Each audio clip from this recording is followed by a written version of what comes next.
Hello everyone, আসসালামু আলাইকুম। Welcome back to my channel Marzia's kitchen. আজকে আমি আপনাদেরকে তৈরি করে দেখাবো তেলকই।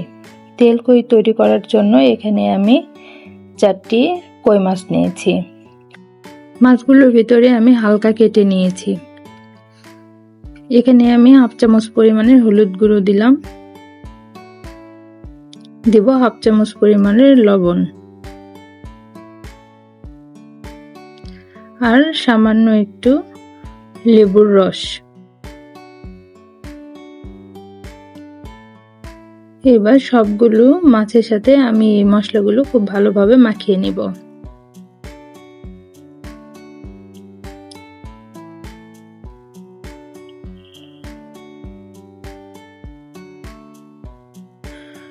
সবগুলো মাছে মশলা ভালোভাবে মাখানোর পরে আমি এটি 10 মিনিটের জন্য রেস্টে রেখে দেব। এবার চুলাতে আমি একটি কড়াই বসিয়েছি। কড়াইটা গরম হয়ে গেলে এখানে দিয়ে দিচ্ছি পরিমাণ মতো সরিষার তেল। তেলকই তৈরির জন্য সরিষার তেলের পরিমাণটা একটু বেশি লাগে। তেলটা গরম হয়ে আসলে আমি এখানে দিয়ে দিচ্ছি আমার ম্যারিনেট করে রাখা মাছগুলো।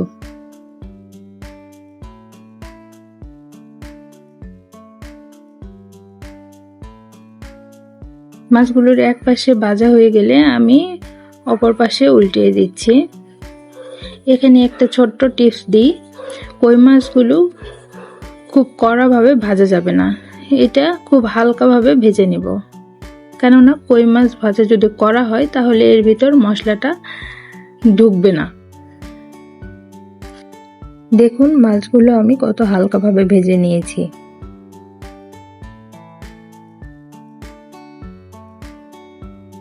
এবার এই তেলে দিয়ে দেব 1 টেবিল চামচ পাঁচফোড়ন আর 2টো সাদা এলাচ। মশলাগুলো আমি ভেজে নিব ফ্লেভার আসা পর্যন্ত।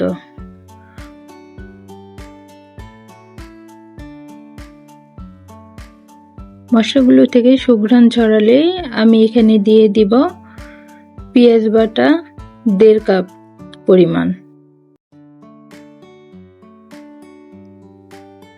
আর দিয়ে দিব আদা বাটা 1.5 চামচ পরিমাণের।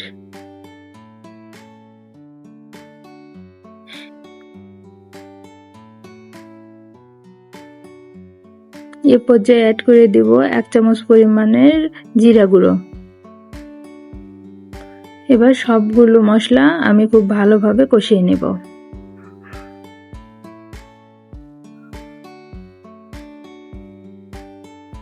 সবগুলো মশলা প্রায় 50% ভাজা হয়ে গেলে আমি এখানে দিয়ে দেব 1 চামচ পরিমাণের হলুদ গুঁড়ো, 1/2 চামচ পরিমাণের মরিচ গুঁড়ো ও 1 চামচ পরিমাণের ধনিয়া গুঁড়ো। এবার সবগুলো উপকরণ আমি খুব ভালোভাবে মিক্সড করে নেব। মশলাগুলো কিছুক্ষণ কষানোর পর এখানে দিয়ে দিলাম 1 চামচ পরিমাণের লবণ। আপনারা আপনাদের স্বাদ মতো লবণ বাড়িয়ে কমিয়ে দিতে পারেন। মশলাগুলো থেকে তেল বের হয়ে এসেছে। মশলাগুলো আমার 50% ভাজা কমপ্লিট হয়ে গিয়েছে। এ পর্যায়ে আমি এখানে অ্যাড করে দেব 1টি কিউব করে রাখা টমেটো কুচি। এবার মশলার সাথে আমি টমেটোটা ভালোভাবে কষিয়ে নেব।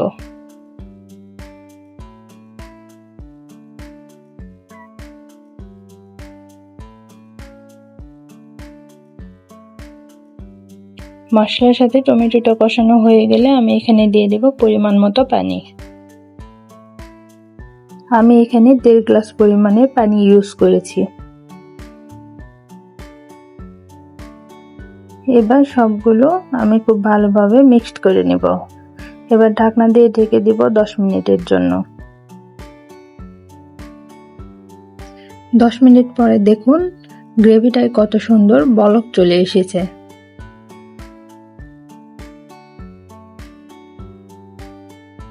এ পর্যায়ে আমি অ্যাড করে দিব 1 চামচ পরিমাণে সরিষা বাটা। এবার সরিষা বাটাটা আমি খুব ভালোভাবে মশলার সাথে মিশিয়ে নেব। এখন দিয়ে দিব ভেজে রাখা কই মাছগুলো।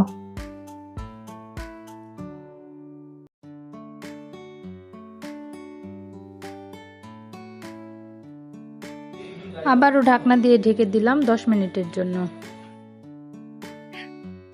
10 মিনিট পরে ফিরে এসে দেখুন আমার তরকারির গ্রেভিটা ঠিক কতটা ঘন হয়ে এসেছে।